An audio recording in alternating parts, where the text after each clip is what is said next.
ஆண்களுக்கு ஏற்படும் குழந்தையின்மை பிரச்சனைகளுக்கு எத்னிக் ஹெல்த் கேர் இயற்கை கருத்தரிப்பு மையம் டி நகர். ஆனா என்ன அப்படின்னா தமிழ்நாட்டுல பல காமெடிகள் நடக்கும். அதுல நம்ம மச்சான இன்னைக்கு அழ வச்சுட்டாங்க. மாற்றம் முன்னேற்றம் அப்படின்னு கையில பேனாவை மூடிய திருவி இப்படியே வச்சுட்டு நின்னாரு. மைய காஞ்சு பல காலமாச்சு. அதுக்கப்புறம் என்ன பண்றதுன்னு தெரியாம தவிச்சிட்டு இருந்தாரா நம்மால எடப்பாடி பழனிசாமியார். சாமியார்னு சொல்லக்கூடாதோ, எடப்பாடி பழனிசாமி முதலமைச்சர். அதுல ஒருத்தன் போட்டிருக்கான் 10.5% இடஒதுக்கீடு வன்னியர்களுக்கு கொடுத்துட்டாருங்கயா அப்படின்னு. வன்னிய சாதிக்கு விபூதி அடிச்ச எடப்பாடி பழனிசாமின்னு கொட்டெழுத்துல எழுதியிருக்கான்.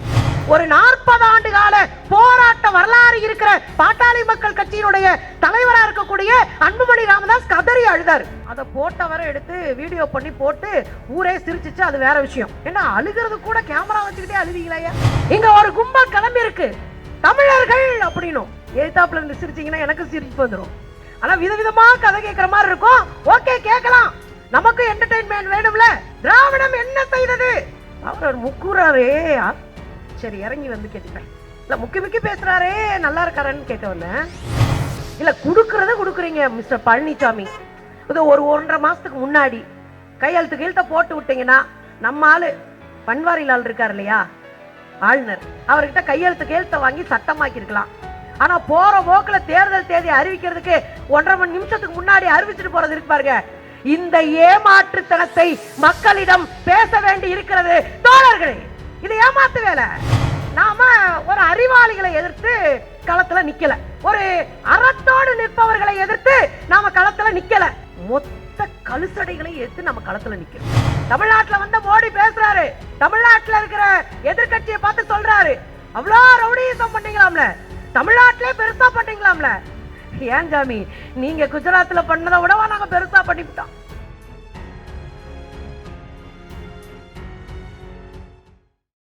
எனக்கு கை தட்டின பிறகுதான் ஒரு விஷயம் ஞாபகம் வருது. ஒரு ஊருக்கு ஒரு வீட்டுக்கு போகணும்னா அந்த வீட்டுக்காரன் மதிக்கணும் நம்மள. ஔவையார் என்ன சொன்னாங்கன்னா, மதியாதார் தலைவாசல் மிதியாமை கோடி தரும்னாங்க. ஆனால் நம்ம எத்தனை கோபேக் மோடி போட்டாலும் ஒரு ஆள் விடாம தமிழ்நாட்டுக்குள்ள வருவேன்னு அது இருக்கணும்னு எல்லாரையும் கட்டாயப்படுத்த முடியாதுல்ல.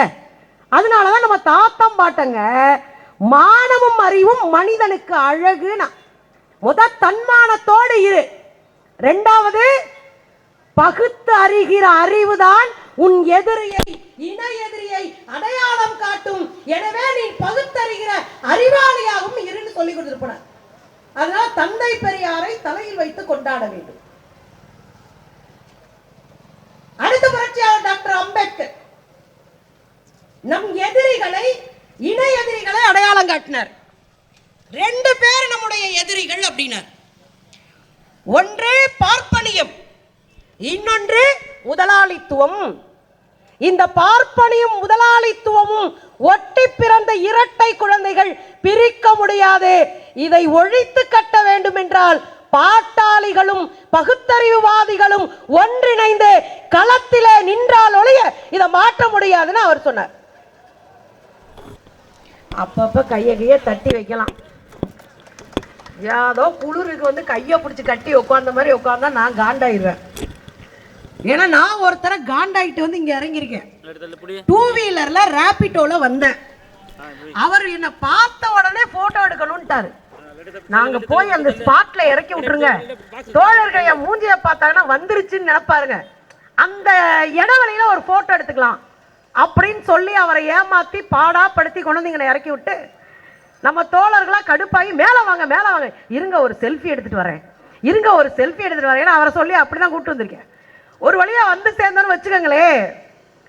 இந்த தேசத்துல ஒரு நெருக்கடியான ஆனால் அனல் தெரிக்கிற ஒரு காலகட்டத்திலே வாழ்கிறோம் தோழர்களே. இந்த நெருக்கடிகளை உடைத்தெறிகிற ஜனநாயக ஆயுதத்தை நாம் கையில் வைத்திருக்கிறோம், மறக்க கூடாது.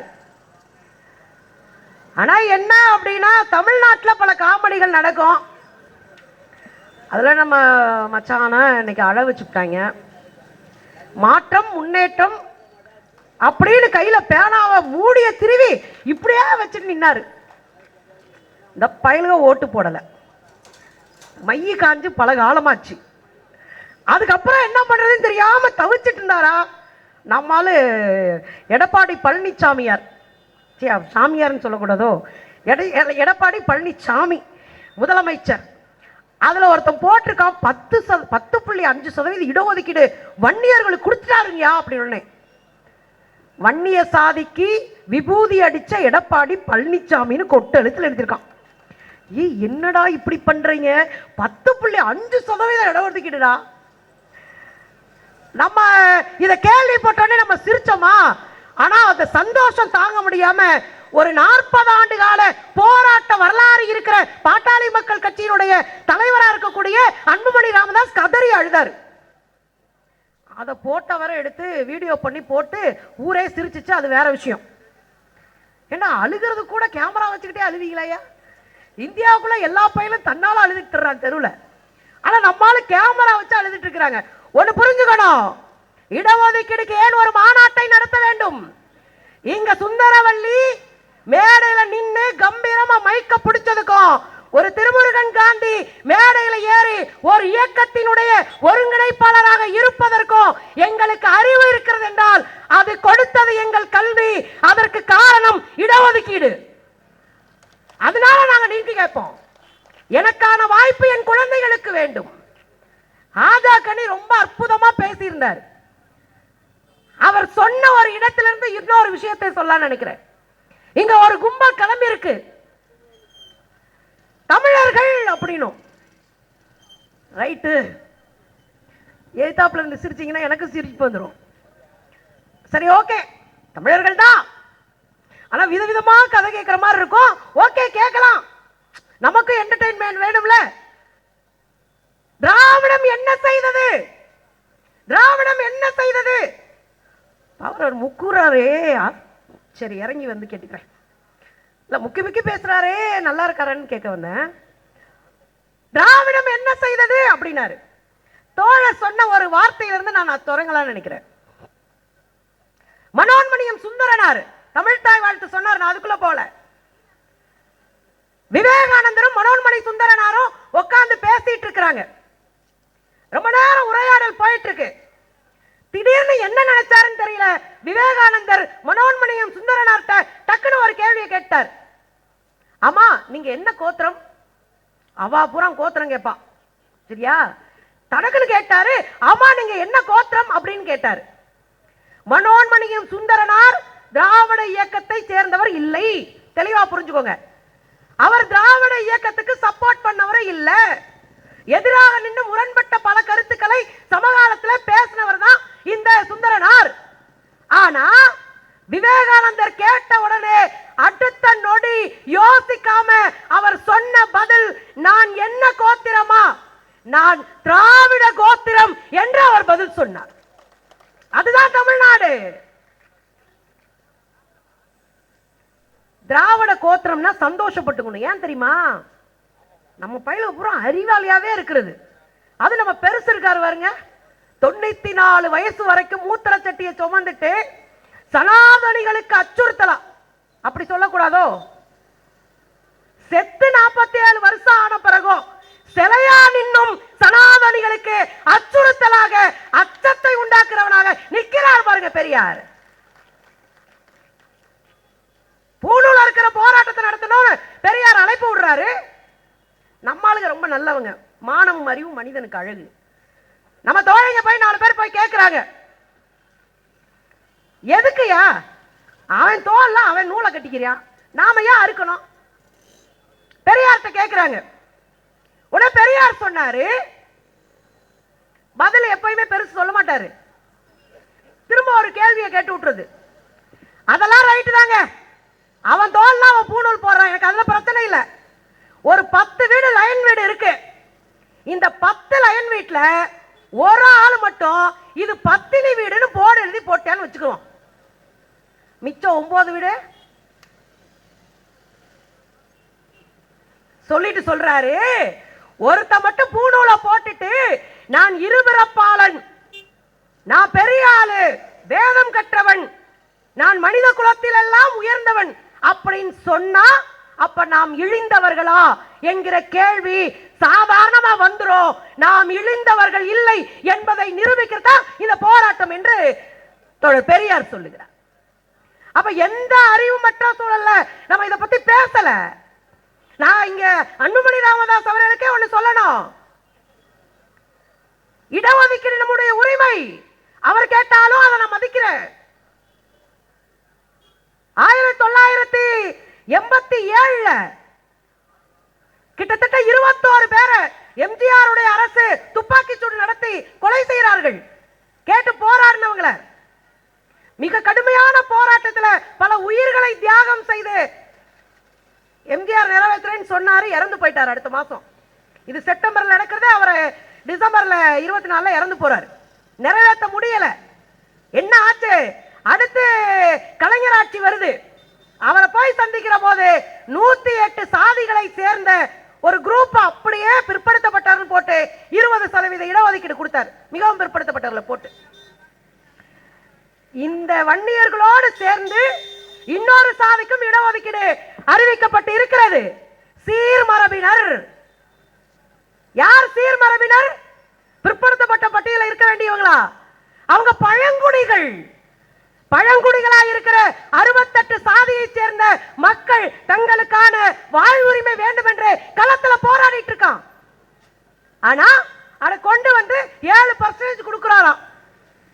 இல்ல கொடுக்கறத கொடுக்குறீங்க மிஸ்டர் பழனிசாமி. இது ஒரு 1.5 மாசத்துக்கு முன்னாடி கையெழுத்த போட்டு விட்டீங்கன்னா நம்ம ஆளு பன்வாரிலால் இருக்கார் இல்லையா, ஆளுநர், அவர்கிட்ட கையெழுத்த வாங்கி சட்டமாக்கி இருக்கலாம். ஆனா போற போக்குல தேர்தல் தேதி அறிவிக்கிறதுக்கு 1.5 மணி நேரத்துக்கு முன்னாடி அறிவிச்சுட்டு போறது இருக்கு பாருங்க. இந்த ஏமாற்றுத்தனத்தை மக்களிடம் பேச வேண்டி இருக்கிறது தோழர்களே. இது ஏமாத்து வேலை. நீ செய்யறான்னு செஞ்சிருக்கலாமே. இது ஏமாத்து வேலை. தேர்தலுக்கு பின்னாடி எப்படி வேணாலும் மாறலாம். அதுக்காக இப்படி ஒரு சும்மா அள்ளி வீசிட்டு போகிற வேலையை மக்களுக்கு செய்து கொண்டிருக்கிறார்கள். கவனமாக இருக்க வேண்டி இருக்கிறது தோழர்களே. நம்முடைய உரிமை இருக்கு பாருங்க, இது போராடி பெற்ற உரிமை. எனக்கு 15 நிமிஷம் தான் கொடுத்திருக்காங்க, அதனால நான் இடஒதுக்கீடு மாத்திரம் தான் பத்தி பேசுவேன். சரிதானே? போட்டு கொடுத்துட்டேனா? நான் போட்டு கொடுக்கல. சரி, ஓகே. ஏன்னா உங்க தலை கோச்சுக்க போறாரு. எதிரிகளை சந்திக்கணும் நிறைய பேசுறோம். எல்லாரும் அப்படியே ரட்சகன் படத்துல வர ஹீரோ மாதிரி நரம்பெல்லாம் புடைக்க பேசினாங்க. எதுக்கு புடைக்க பேசுறோம் அப்படின்னா, நாம ஒரு அறிவாளிகளை எதிர்த்து களத்துல நிக்கல. அப்புறம் ஒரு அறத்தோடு நிற்பவர்களை எதிர்த்து நாம களத்துல நிக்கல. மொத்த கழுசடைகளை எதிர்த்து நம்ம களத்துல நிக்கிறோம்.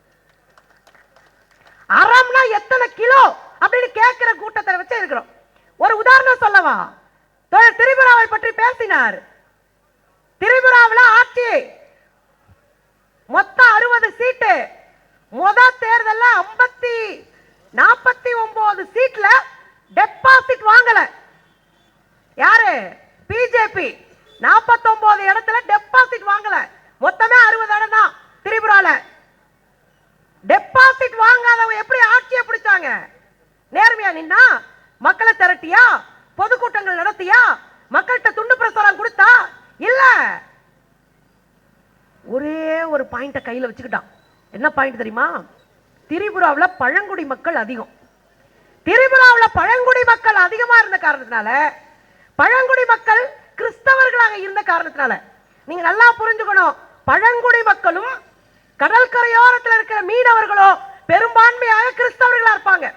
நீங்க வரலாறு முழுக்க தேடி பாருங்க, அது தனி டாபிக். இங்க மலைவாழ் மக்கள் கிறிஸ்தவர்களா இருக்கிறனால இந்த பிஜேபி என்கிற பாரதிய ஜனதா பார்ட்டி என்ன சொன்னாங்க தெரியுமா? பிஜேபி பாரதிய ஜனதா பார்ட்டி இல்லை, பாரதிய ஜீசஸ் பார்ட்டி அப்படின்னு போய் சொல்லியிருக்கான். இப்பதான் நம்ம கேட்க வேண்டியது இருக்கு, மானமும் அறிவும் மனுஷனுக்கு அழகு, உனக்கு மானத்தை பற்றி பேச முடிகிறதா அப்படின்னு நம்ம கேட்கணும். ஒரு ஓட்டுக்காக இவ்வளவு கீழ்த்தரமாக இறங்கி மக்களை ஏமாற்ற முடியும்னா, பொறுப்புக்கு வரணும்ன்றதுக்காக எதை வேணாலும் செஞ்சு பின்கேட்ட உடைச்சிட்டு உள்ள வர கோஷ்டி. அதுதான் நாங்க கத்துறோம். நம்முடைய எதிரிகள் நல்லவர்கள் இல்லை, தீரமானவர்கள் இல்லை, அறம் சார்ந்தவர்கள் இல்லை, ஒழுக்கமானவர்கள் இல்லை, நேர்மையானவர்கள் இல்லை, தன் இனத்திற்காக கூட நேர்மையானவர் இல்லை. ஹிட்லர் எப்படி தன்னுடைய இன மக்களை கொன்று குவித்தான்? ஆரியர்களையும் ஹிட்லர் கொன்றான். ஹிட்லர் ஆரிய இனம். யூதர்களையும் கொன்றான். ஏன்னா யூதர் தானே உனக்கு எதிரி, நீ ஏன் ஆரியர்களை கொல்ற? ஹிட்லர் சொன்னா, பயன்படாத எவையும் நான் வைத்திருக்க மாட்டேன், தூக்கி போட்டு போயிட்டே இருப்பேனா. 4.25 லட்சம் பேரை கொலை செய்து தூக்கி எறிஞ்சான். கிட்டத்தட்ட 1.25 லட்சம் பேரை ஆண்மையற்றவராக மாற்றினான். இவன் பாட்டுக்கு பிள்ளைய பத்தி போட்டா, அதுகளை வளர்க்குற கவர்மெண்ட்டுக்கு எதுக்குடா இந்த கவலை? அதை நம்ம உட்காந்து கேட்போம். ஹிட்லரே போயிட்டார்ல. ஹிட்லரை போலவே தன்னுடைய வாழ்நாள் முழுவதையும் பாசிசத்தை கையில் வைத்திருக்கிற ஒரு பிரதமரை தான் இந்தியாவில் நம்ம சந்தித்துக் கொண்டிருக்கிறோம் தோழர்களே. ஹிட்லர் அரண்மனை போறான், பார்லிமெண்ட் போறான், அந்த கட்டடத்தை கட்டி பிடிச்சு கண்ணீர் விட்ட ஹிட்லர். அதே போல மோடி அங்க போறாரு, பார்லிமெண்ட் கட்டடத்தை கட்டி பிடிச்சு கண்ணீர் விடுறாரு. ஹிட்லருடைய தம்பி தெரியுதா? ஹிட்லர் தன்னுடைய ஊர்ல இருக்கிற மிக முக்கியமான மைதானத்திற்கு தன்னுடைய பெயரை வைத்துக் கொண்டார். மோடியும் முக்கியமான மைதானத்துக்கு தன்னுடைய பெயரை வைத்துக் கொண்டார். ஹிட்லரும் வளர்ச்சியை பற்றியே பேசினார். வளர்ச்சி வளர்ச்சி என்று பேசினார். மோடியும் வளர்ச்சியை பற்றியே பேசுகிறார். ஹிட்லரும் தன் சொந்த இன மக்களை கொன்று குவித்தார்.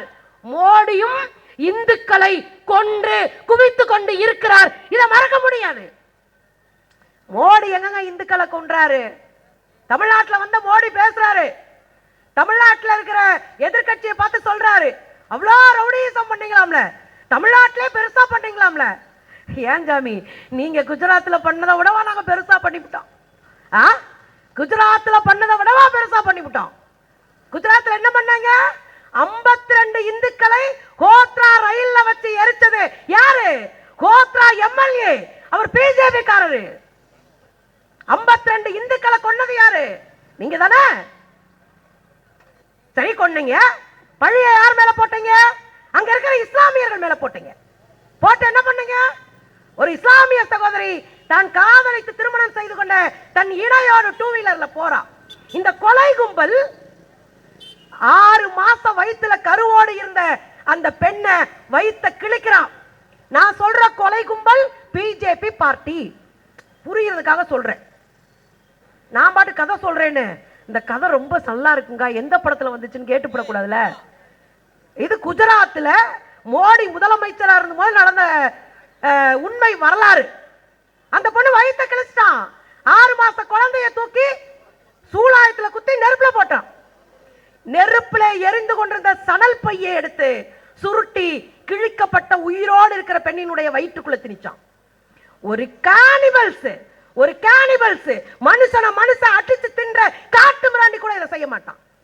இதை செஞ்ச மிஸ்டர் மோடியை அமெரிக்கா சொன்னது, நீ மனுஷனே இல்லையா, எங்க நாட்டுக்குள்ள அமெரிக்காக்குள்ள நீங்க வர்றதுக்கு தடை என்று போட்டது. பிரதமரான பிறகுதானே தடை நீங்கிச்சு.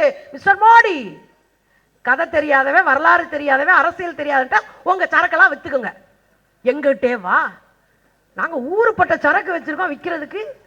அதுல இந்த கோஷ்டி அரசியலா டெவலப் பண்றாங்களாம். என்னையா டெவலப் பண்றீங்க? முன்னாடி மிஸ்டு கால் கொடுத்துட்டு இருந்தாங்க, இப்போ ரொம்ப போர் அடிச்சிருச்சு போல இருக்கு. மிஸ்டு காலை மாத்திட்டான். என்ன பண்றான்? நீ வந்து சேர்ந்தீங்கன்னா 2000 ரூபாய்.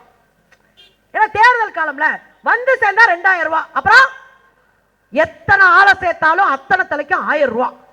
மாப்பிள்ள கொரோனாவில் கஞ்சிக்கலாம போயிட்டோம். மாப்பிள்ள போறோம், 10 பேரை சேர்க்கிறோம், 10,000 தான் வாங்குறோம். வாங்கிறோம். வாங்கிட்டு வந்தா இந்த சேர்த்து விடுறத நேர்மையா சேர்த்து விடணும்ல. பக்கத்து வீட்டுக்கார, ஏத்த வீட்டுக்கார எல்லா பேரும் அட்ரஸ் எடுத்துக்கிட்டான்.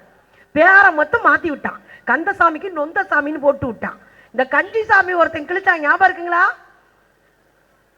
அப்படியே உருன்னு என்னையவே பார்த்தா, சரி போங்க நீங்களாம் எலைட்டா இருங்க. நேரடியாகவே திட்டேனா? சாரி, இறங்கும்போது சொல்லிக்கிறேன்.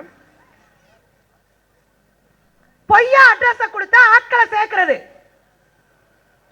ஒரு போஸ்ட் அடிச்சா 50,000, ஒரு கொடி ஏத்துனா 50,000, ஸ்டிக்கர் ஒட்டிக்கிட்டா ஆட்டோல அதுக்கு ஒரு 20,000, ஆட்டோல கொடி ஏத்துனா 20,000. நீ என்ன கட்சி நடத்துறீங்களா இல்ல எம்எல்எம் கம்பெனி நடத்திட்டு இருக்கீங்களா? சொல்லுங்க, என்ன நடக்குது தமிழ்நாட்டில்? மக்களே ஒன்னே ஒன்று நல்லா ஞாபகம் வச்சுக்கோங்க, எல்லா வழியிலும் ஏமாத்துவான், உள்ள வந்து எல்லாம் பண்ணுவான்.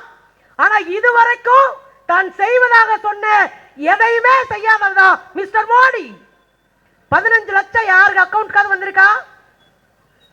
நமக்கு அக்கௌண்டே இல்ல, அப்புறம் என்ன கை தூக்குறது? வரலையா? ரைட்டு, அக்கௌண்ட்டுக்கு வராது, இருந்தா கொடுக்க மாட்டாரு. அவர் பூரா மொத்தமா அதானிட்ட கொடுத்தாரியா. அதானி அம்பானி வச்சிட்டு இருக்கும்போது இவர் எங்க போவாரு? இதாவது பரவாயில்ல, கருப்பு பணத்தை ஒழிச்சாரா? இல்ல. அப்புறம் என்னதான் பண்ண? இருக்கிற இந்துக்களையும் இஸ்லாமியர்களையும் சாமானியர்களையும் வறுத்தெடுத்து அப்படிதான். இங்க 3.5 கோடி பேர் விவசாயிகள் உட்கார்ந்து இருக்கிற விவசாயிகளுடைய வாழ்வாதாரம் குறித்து எந்த அக்கறையும் இல்ல. ஒண்ணு புரிஞ்சுக்கோங்க, 3 சட்டம் வந்த பிறகு அதானி கட்டினாரா சேமிப்பு களஞ்சியங்கள? கிடையாது. 3 சட்டம் போறதுக்கு முன்னாடியே அதானி சேமிப்பு கிடங்களை கட்டிட்டாரு. அதுக்கு முன்னாடி 21 லாஜிஸ்டிக் கம்பெனியை பதிவு செஞ்சுட்டாரு. பதிவு செஞ்ச பிறகுதான் சட்டமே வருது. என்ன பேச போறீங்க? என்ன பேச போறீங்க? கிட்டத்தட்ட 3.5 கோடி பேர் தெருவில் வெயிலையோ மழையிலையோ செத்து கிடக்கிறோம். 80 பேர் 90 பேர் பெரியவங்க செத்துட்டாங்க. குழந்தைக்கு கல்யாணம் அப்பா போக முடியல, பெத்த மகளுக்கு கல்யாணம் அப்பா போக முடியல. என்ன நடந்துட்டு இருக்கு இந்த ஆட்சியில? சாமானிய தொழிலாளர்கள், புலம்பெயர் தொழிலாளர் தெருவில் நிற்கிறான், கொத்தடிமைகளாக நிற்கிறார்கள். என்ன வேலை வாய்ப்பு ஏற்பாடு பண்ணிட்டாரு? இந்தியாவில் கொரோனா பீரியட்ல 14 கோடி பேருக்கு வேலை போச்சு. ஆமா, நீங்களும் தெருவில், அப்புறம் நான் மட்டும் என்ன பங்களாவில் இருப்பேன்? எல்லாம் சேர்ந்து தெருவில் நிக்க வச்சிருக்காரு. யார் நிக்க வச்சா? நம்ம ஐயா 56 இன்ச்சு மோடி நிக்க வச்சிருக்கிறார். அப்ப தெளிவா இருக்கணும். ஏதோ ஐயா இந்துக்களுக்கு சமமான நல்ல அந்தஸ்தான வாழ்க்கை கொடுத்துட்டாரு, இஸ்லாமியர்கள் கதறாங்கன்னு கேட்க கூடாது. இல்ல, இந்துக்களை மிக மோசமா வச்சிருக்கிறாரு. என் புள்ள அனிதா, என் மகள் அனிதா எத்தனை கனவுகளோடு படிச்சிருப்பா. புத்தகத்தை கட்டி பிடிச்சு படித்தா, கட்டி பிடிச்சு உலாவறதுக்கும் குலாவறதுக்கும் கொஞ்சறதுக்கும் அம்மா இல்ல. அம்மா இல்லாத குழந்தை என்ன சொன்னா? நல்ல மார்க் எடுத்தா டாக்டர் ஆயிடலாம். என் புள்ள நம்புச்சு, ராத்திரி மகளும் படிச்சுச்சு. நல்ல மார்க் எடுத்தா நம்ம கலெக்டர் ஆயிடலாம், டாக்டர் ஆயிடலாம், என்ஜினியர் ஆகலாம், நீதிபதி ஆகலாம், நம்பி பிள்ளைய படிச்சுச்சு. கடைசியில ஓ வீட்டு பிள்ளையெல்லாம் 1200க்கு 1176 மார்க் எடுத்து டாக்டர் ஆகணும். என் வீட்டு பிள்ளையெல்லாம் பார்த்துட்டு இருப்போமா? போட்டானே நீட்ட முடிச்சு விட்டான்.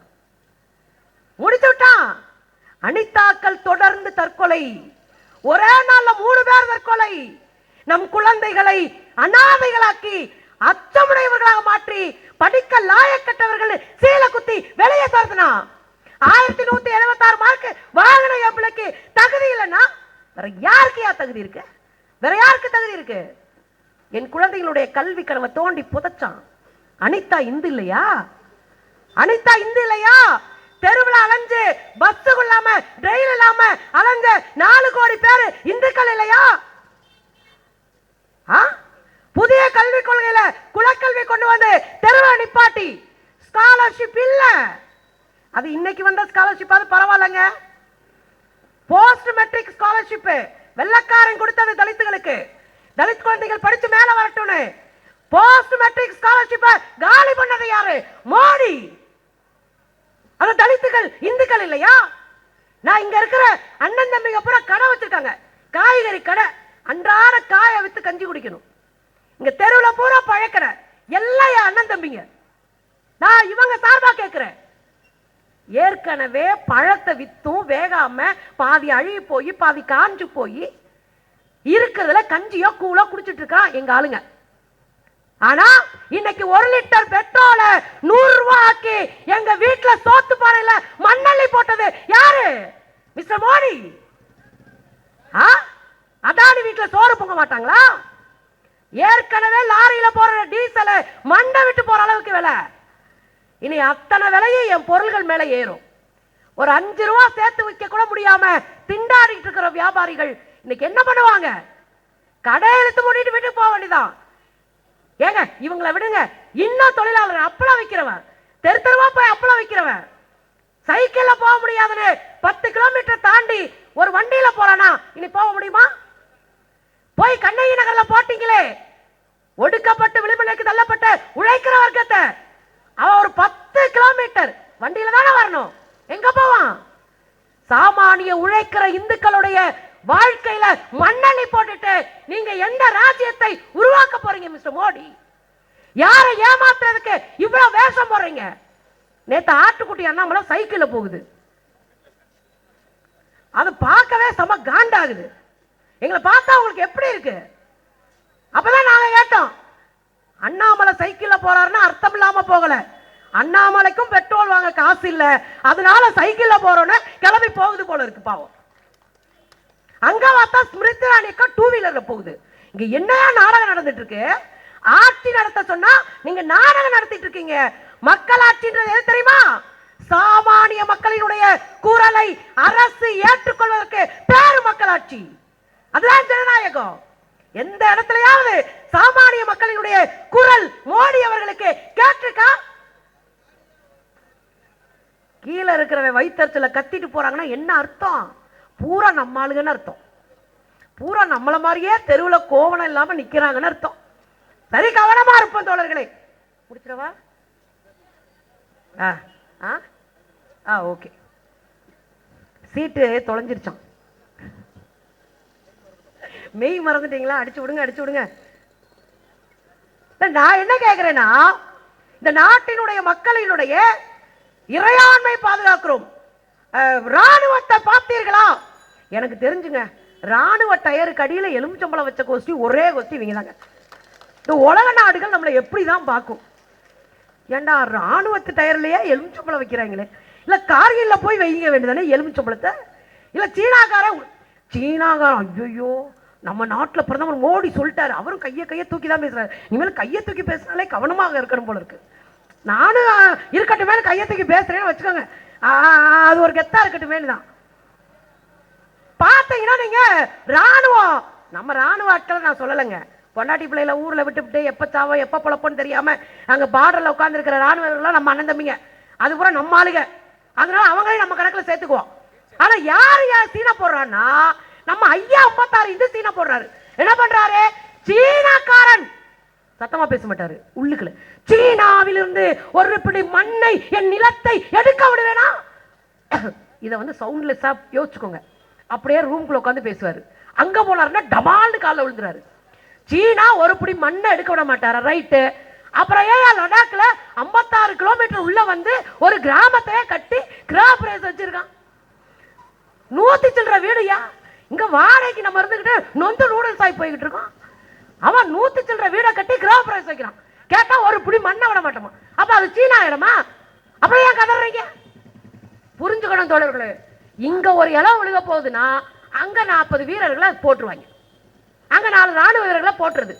இங்க ஏதாவது ஒரு திட்டம் கொண்டு வர போறாருன்னா அங்க 20 வீரர்கள் உயிரை கையில பிடிச்சிட்டு இருக்கணும், போட்டுருவாரு. அப்ப கவனமா இருக்கணும். இந்தியாக்குள்ள குளறுபடிகளை உருவாக்கணும்னு சூழல் வந்துச்சுன்னா அங்க ராணுவ வீரர்கள் உயிருக்கு ஆபத்து. இதை கேட்டா தேச துரோக வழக்கு. அதுவும் திரு வேற சொல்லி கூட்டு வர்றாரு, எப்படிங்க தனியா தேச துரோக வழக்கு சந்திக்கிறது?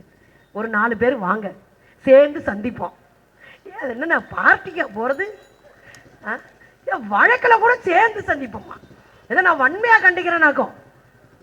அப்ப தெளிவா தெரிஞ்சுக்கங்க, இந்த நாட்டில் ராணுவத்தை காட்டி, ராணுவ பராக்கிரமத்தை காட்டி, எல்லையில 1 லட்சம் கோடிக்கு மேல பயங்கரமா செலவழிச்சு நாங்க ராணுவ ஆயுதம் வச்சிருக்கோம் அப்படின்னு ஏமாத்து வேலையை செய்து கொண்டு உள்நாட்டுக்குள்ள சோரற்றவர்களாக, கல்வியற்றவர்களாக, வாழ்வாதாரமற்றவர்களாக, நிலமற்றவர்களாக, வாழ்வுரிமையற்றவர்களாக இந்திய குடிகளை மாற்றி வைத்திருக்கிறது பிஜேபி அரசு.